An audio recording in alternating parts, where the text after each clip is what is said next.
Podcast, and tonight we're going to be talking to you about the girl in the picture. It's a late night in Oklahoma City, 1990. 2 or 3 men are driving down the side of the road when they are frightened by a scene of debris. Intrigued by this, they go to investigate, and they see a young blonde woman. Immediately frightened, they call an ambulance. With a short arrival time, the ambulance arrives on scene and takes this woman back to the nearest hospital. Arriving is one of her relatives. He goes by the name of Clarence. Clarence reports to the hospital doctors and nurses that the woman's name is Tanya, and she's a stripper in the near town of Tulsa, Oklahoma. Seeming off, Clarence was, kind of a weird guy. So they send him back to the waiting room, and as time goes on, the doctors are seeing a lot of weird things with Tanya. She's got a lot of bruises, a lot of things that have lasted for a good amount of time that didn't just happen. They were pretty old, yeah. There's something wrong with this picture. And, that's just a smidgen of the story that we're about to tell you of the girl in the picture. If you're into true crime, disturbing stories, then just like us, you will be truly intrigued by this documentary and story that we're about to pronounce to you. Going down this deep rabbit hole, we've encaved a lot of information, some that wasn't really wanted, but we definitely needed to present this story to you as it should be shown. While going over this unhinged documentary, we will be discussing the origin of the man behind it all, the madman, and why he is the way he is. Moving on from that point, we're going to try to focus on the victim and what she had to go through, and not only herself, but the people that were impacted by these things and what they saw and how they could have stopped it or how they tried to stop it. And finally, we're going to be ending off with, maybe just a smidge of justice, if you can even call it that, of how this was solved. And sadly, all the things that could have been done to prevent this. Expanding on what you have been told from the beginning of our podcast, we're going to try and give you a little more meaning behind the words that we have told to call this man, such as, the madman, the psychopath that he is, and even some people would say a deranged killer. And that man goes by the real name of Franklin Delano Floyd. There's a lot to know when we're talking about Floyd, as we'll call him throughout the podcast. But we're just going to try and give you a little bit of, reasoning, not really an excuse for the things he did, but, maybe it'll give you a little understanding of what's going on up here, yeah? And to do this, we're going to have to begin from where it all started. So, whenever he was growing up,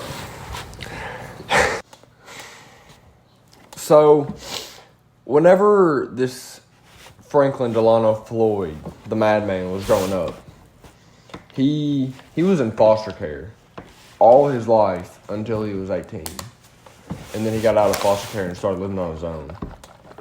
But this kid, back whenever he was in foster care, was harassed for being too feminine in a boys-only foster home. And an example of this, trigger warning, the boys in the foster care used a broomstick and very vulgar. I didn't want to get too deep into it, but you know what I'm trying to say. And he was always an outsider. He didn't have any friends in the foster home. He didn't have really any friends, period. He didn't have anyone to look up to, simply because he was in a foster home and he was getting bullied all the time and nobody would do anything about it. So then this man grows up and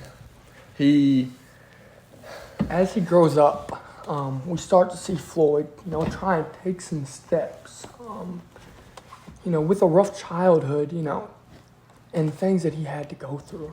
It doesn't really, make or break a person because we all go through those kind of things. So Floyd really tried to, take a step into the real world and have a fresh start.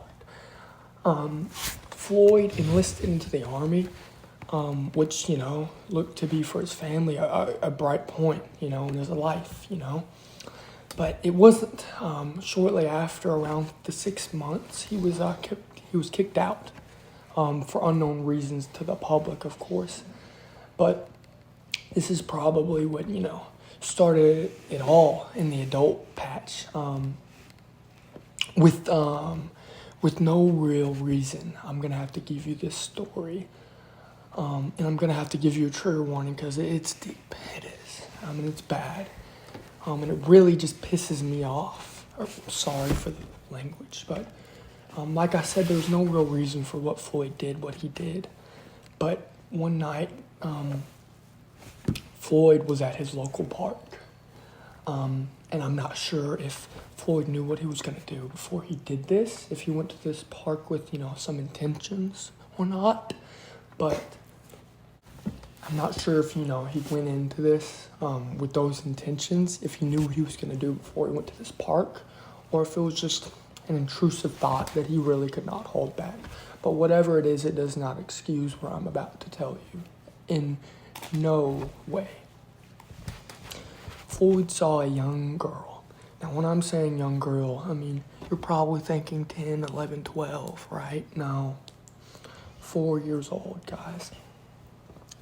He went up to this girl and he abducted her. Put her in his truck where she could not get out. 4 years old, right? Took her to a local forest, woodland area, right? And I hate to say it, but I'm just going to have to. He raped her. Yeah. And no, he did not get away with this. He was caught. And it was on his criminal record for the things that we're going to get into. It was on his record. People knew. But that's just one of the early things that Floyd did do, right? And he got out of jail. He was only in for about 6 years. But when he got out, he went through some time, right?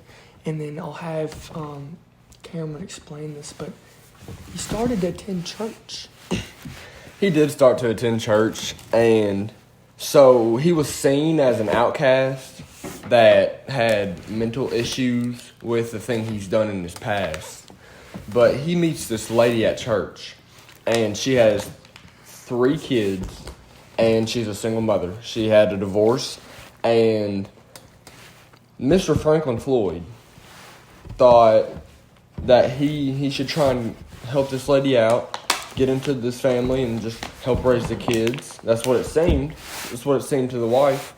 And he was sitting there telling her at church, hey, I can provide for you and your family. Like, I can be there for you and all this and all that.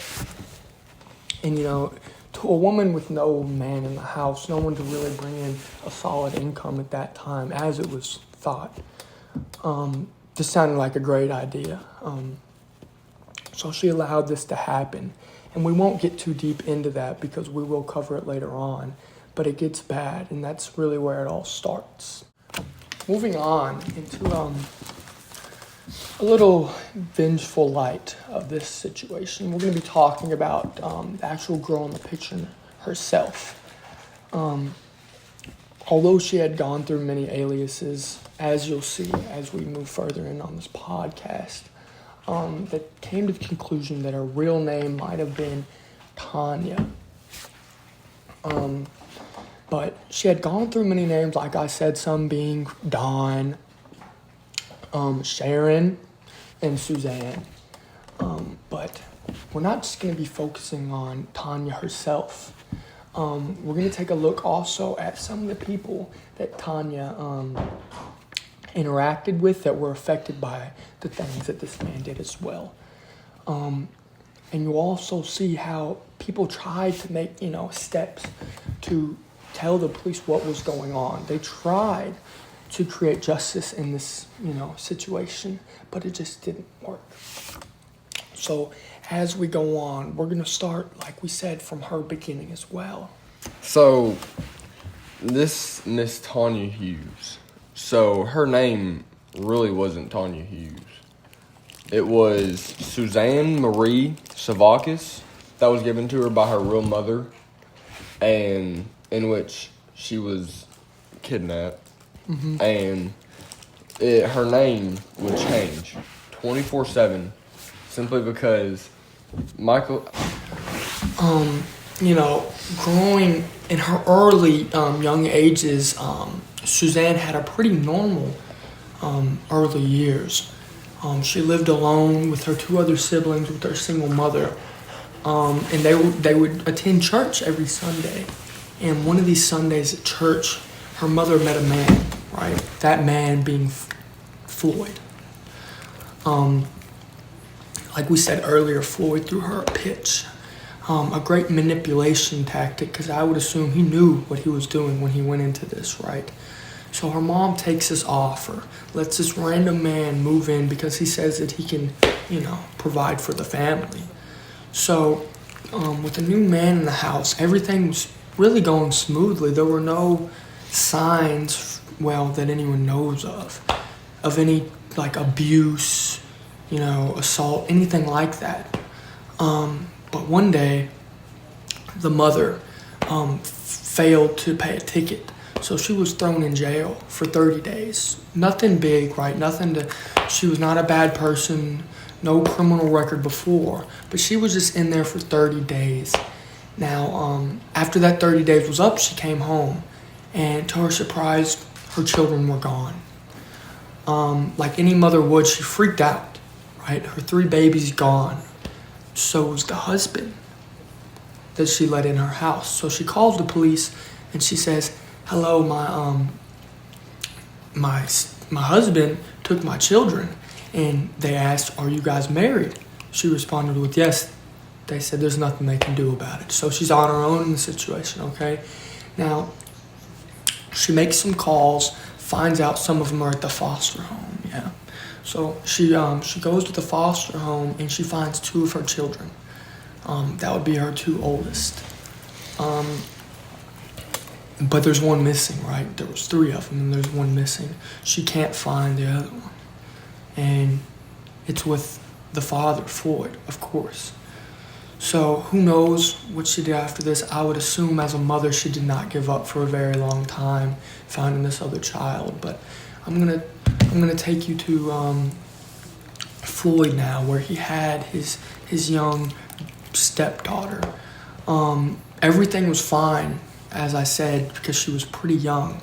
Now we know of his past with young girls, but everything was okay in her younger years. Floyd did not show any abuse or assault or anything like this. But as she progressed and got older and started to mature as a woman, this is where things really started happening. So, as she started to get older, she obviously went to school, and she went to school, and she was the best student you could ever possibly ask for as a teacher. She had a full ride to Georgia Tech to be a space engineer. She was the top dog, literally. And she didn't really open up to any of her friends at school. She had friends, but she didn't open up to any of them. But there was many stories from her high school friends where they felt really weird and felt that things were odd with her father-daughter situation. And I'll let Brandon tell that story. Right. Now, as Cameron said, she was a great student, great kid. But no one really knew what was going on at home, but they all knew something was kind of weird, right? A bunch of her friends would come forward when all this was over, and they would talk about how she would tell them to call her, just talk on the phone, but it had to be at a certain time because her father would get home and she could not talk when her father was home, of course.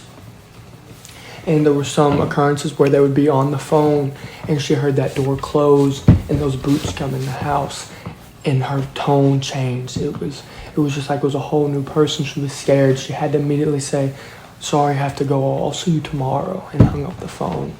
But sadly, those are kind of more of the better stories that I could present to you. I'm going to show you one that really just describes how loose in the head Floyd was. There was one night where one of her friends, I wish I could recall the name, but she was over at her house. You know, she finally got to have a friend over after begging Floyd. Suzanne finally got to have a friend over. So this friend comes over and everything's pretty normal, right? Floyd wasn't home, right? He was at work. Everything was cool. It was a normal, friendship. Now, as Floyd arrives home, he goes, showers up, eats, all those types of things, leaves the girls alone. Now, the friend is, just kind of going through some drawers, looking around the room while Suzanne was there. It was not, any stealing or anything like that, just being nosy friend. And she opens one of her drawers on a desk next to her bed, and to her surprise, she sees some very beautiful lingerie.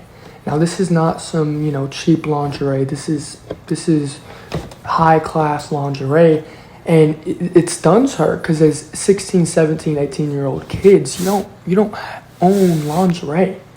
And to purchase it, you have to be 18 years or older. So she's abrupted by this, and she asks Suzanne, why is this here? What's up with that? And she says, Daddy bought them for me. Daddy bought them. And she says it with no real clueless tone. She says it very confidently, like it's normal. And her friend is still shocked by this, and she's just, what do you mean Daddy bought them for you? And she said, well, he likes how they look, and Daddy bought them for me. It's normal. So her friend, not wanting to cause too much of, a disturbance, she's the guest, of course, she just passes it by. Doesn't really think too much of it. It's just a little weird, but they all knew she was kind of weird, and her at-home life was kind of weird. So she expected this, right? Maybe not to that degree, but she knew something was off. And once again, some time goes by. It begins to be nighttime. Now, this is where it gets bad, okay? Floyd comes in the room with a gun at his side, okay? The friend immediately realizes this. Floyd has this really disturbing smile on his face. Not a smile that would present you to also smile. It wasn't very contagious, but maybe more disturbing would be the word, yeah? So as he walks in the room, they didn't have doors, okay? They were curtains. So as he walks in the room, he looks at the friend and he tells her, take this pillow and turn over. So he has the girl put a pillow over her face and shut her eyes. And at this point, he tells his daughter, Suzanne, Tanya at the time, get on the floor. So while she's on the floor, this is where it begins. And I'm not really comfortable telling you all the details about what happens, but I'm sure you could presume he begins to take advantage of her and force himself upon her. Now, maybe it wasn't as forced because, once again, like we've told you before, Suzanne has thought these things were normal. This was just a normal occurrence in that household. So, as it was over, now remember, the friend is just sitting there with the pillow over her face in the same room while this is happening. And he gets up and he just points the gun at the friend's head as she's crying. She's crying behind the pillow. And he just walks out laughing. And that's all it was. Suzanne gets up off of the floor and looks to her friend and she says, don't be frightened. That's just how Daddy is. You're okay. I'm okay. Let's just forget about it. And that has really traumatized the friend forever. And it's something that she could never get away from. In the documentary, while she was telling the story, It was just an abrupt amount of tears being shed from her. It was clearly something that you would not be able to forget. And that's just some of the things that Floyd would do on a normal basis, right? With this being said, the friend obviously never showed up. But as high school went on, and she still had this great, reputation. She was a great student, like we've said multiple times. She got pregnant out of nowhere. And this came as a shock to everyone, right? I mean, this Governor Scholar, she's been gifted and talented, a honor roll, just gets pregnant out of nowhere. No boyfriend. No boyfriend. Right? And that comes as a shock to everyone, right? So then her father makes her not go to college. He does not allow her to go to college anymore. So she tells her friends, obviously, they're all so surprised, like, why would you do this? She says, Daddy told me. Daddy said I can't. I have to go get a job. I have to go bring in some money. So Suzanne did not go work at McDonald's or Burger King or any, local fast food joint. But I'll let Cameron explain where she took it from here. So, this is whenever the name changing starts to come into play. So, they end up moving, was it to Florida? Mm-hmm. They end up moving to Florida, and Floyd is making her become a stripper, and to try and bring in money, I guess. And there's a kid on the way too, so that didn't really make any sense. But I think it's because he likes the way she looked whenever she had that lingerie on, because he would take many photos of her whenever he made her put it on. So he forced her to be a stripper, and she got really comfortable with all of her friends down there at the club, and she would bring them back to their trailer that they lived in at the time. Bring them back to the trailer, and this lady, one of her friends, was pretty worried about the baby, and she asked if she could come see him, come babysit, and Mr. Floyd, he just wasn't having that. He wasn't really into that, not at all. And moral of the story, that lady got killed in that trailer. Just bullet to the dome. And when she was killed, Floyd knew what he was doing, and the demographic, being a stripper was very frowned upon back in those days, of course. And, if you took that career path, you probably had no one else that would be willing to help you, and that was really the last straw that you could go to. No one really wanted to be a stripper. That's just something that you had to do, right? It was the last straw. So when he killed her, it's not like people were looking for her. People were worried about her, that she was gone. No one batted an eye about it, okay? But because these coworkers started to realize something was weird, this man was weird, because he would show up to the strip joint and he would ask certain requests from his daughter. He would ask her to leave with her, stuff like that. And then when they would bring up his name, what he looked like, hey, this man wants you to leave, Suzanne, she'd be like, oh, that's just Daddy, okay? So then they started to realize that this was the father, and that's, like we said, awful weird for a father to be going to a strip joint to see his daughter strip. That is awful weird. And Floyd realizes this, so they pick it up and they move again. Mm-hmm. And when they move, it's a new name, all this. And it's the same thing. We're back at a different strip joint, different state. But this time it gets different. She starts to meet a man. Okay? And when she meets this man, they start to create a bond, okay? And they become good friends. And he knows she has a child, around 3 years old at this time. Some time has passed, but it's all been under Floyd's nose. He has no idea, okay? He has no idea. But this is when, this is really a cornerstone, a good piece in this story, because this is when it starts to go up for her. So meeting this man, she starts to realize some good parts of life, and that maybe what she's been dealing with is not normal. She starts to express these things to this man, and he's a good man, and he tells her, no, this is not normal. We need to get you away, right? So wrapping up this podcast, we're gonna try and bring you guys a little bit of clarity to the situation. Now, I wish I could tell you that it was all resolved with a happy ending, but it's just not something that I can say and be honest. There was a little bit of justice brought, if you can even call it that, but it's not gonna be a lot of the things that you guys want to hear.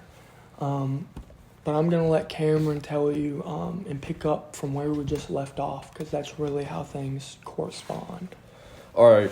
So one night, the girl in the picture decides to run away from Mr. Floyd, and he tried his best to track her down, and he succeeded. And he knew everywhere that she went. Like, he knew her, like, where she got groceries, where she went for, like, gas, like, everything. So one day she went out to get groceries, and that's exactly where Floyd looked for her. And he seen her walking on the side of the street with a bag of groceries. He decides to hit the girl in the picture. She goes flying off of the road, and she dies. She dies in a cornfield, and right after it happened, people call the police and the ambulance show up. So, fast forward a little bit, and we're on to Michael, the son. And he is living with Mr. Floyd. He's living with Mr. Floyd. And Mr. Floyd is abusing this kid. He's mistreating this kid. He's not raising him the way he should be treated. And they go to do a background check on Mr. Floyd, and they end up figuring out that he's been abusing this child, so they take him away and put him in foster care. So I think it was like several months later, he gets adopted by these very good parents. Very good. They were pretty old, but they knew how to raise a child. They've had a child before, and they raised Michael to just be better as a kid. He's having more fun. He didn't talk at all whenever he got adopted, and now he's just talking out of his head. He's just talking everywhere. He's having a good time. He's finally being a kid again. And I'll let Brandon share a story from whenever this all happened. So things are starting to look up for Michael. He's getting a good part of his childhood, and his new foster parents, like Cameron explained to you, were great. They gave him social cues back. He made a tremendous amount of progress. And Floyd was allowed visits, but that's just not something that Floyd was okay with. He was not accepting to be able to see Michael just once every blue moon, right? And neither was Michael. Every time that the visits would come around, he would express great hatred towards Floyd. As a young child, that's you don't see that a lot, but when the days would come up, he would talk about how, he's evil. I don't want to go. He's going to hurt me. Things like that you just shouldn't hear from a child. But there's nothing they could do. He was granted those by the law. He had to go. But time passed by again, and the old lady that Michael was, fostered to started seeing a little pickup truck go by. And she would see a man, standing in the distance. And it was eerie to her knowing about how Floyd was. She had never seen him during the visits. She had never seen his vehicle, anything like that. So she picked up the phone and she called the police station. She asked for some information. Can I get some information on Floyd, what he drives, maybe what he looks like? And they told her, no, you cannot. You're shocked. You're paranoid. That's what they told her. So that's just another way that this could have, been prevented. And it gets bad after this. So it just keeps going by, and it gets worse and worse, and it keeps getting more apparent, and the same pickup truck just keeps driving by and by and by. Okay, so then one day Michael was at school, and he's just in his classroom, okay? And then Floyd finds out where he's enrolled at. He goes to the elementary school with, once again, a gun at the side, the same gun that he held those two young girls with at hostage. And he went to the school, and obviously security was not what it is today. He just walked in the doors, went up to the person at the table at the office, took out his gun, asked for the principal. The principal came out.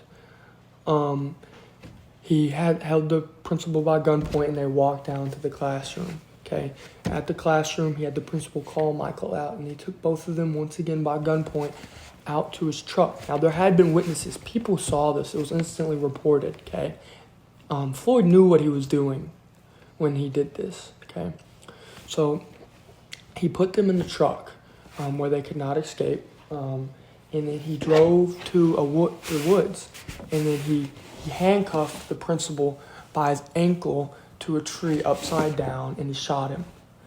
He shot him twice. Now, Floyd, being under the impression that he had died, he got back in the truck with Michael and he left, went to his house, right? But the principal did not die. He was left alive. He survived somehow, some miracle by God. He was found shortly after. Like a truck drove by at the perfect time, just enough time to save his life. And because people had witnessed what just happened at the school, the police were already, investigating this, and they went to Floyd's house because, of the calls that they got from the foster parents, and they showed up there, and there was no Michael. Michael was nowhere to be found. Now, they brung in Floyd to custody. He got arrested in Louisville, Kentucky, and was charged with kidnapping of Michael Hughes and then holding the principal at gunpoint and shooting him twice. Right. So. And then as all this time went by, they tried to get it out of him. What did you do to this child? And he denied it. He never said he did anything to the kid, even though there were so many witnesses. He never said anything.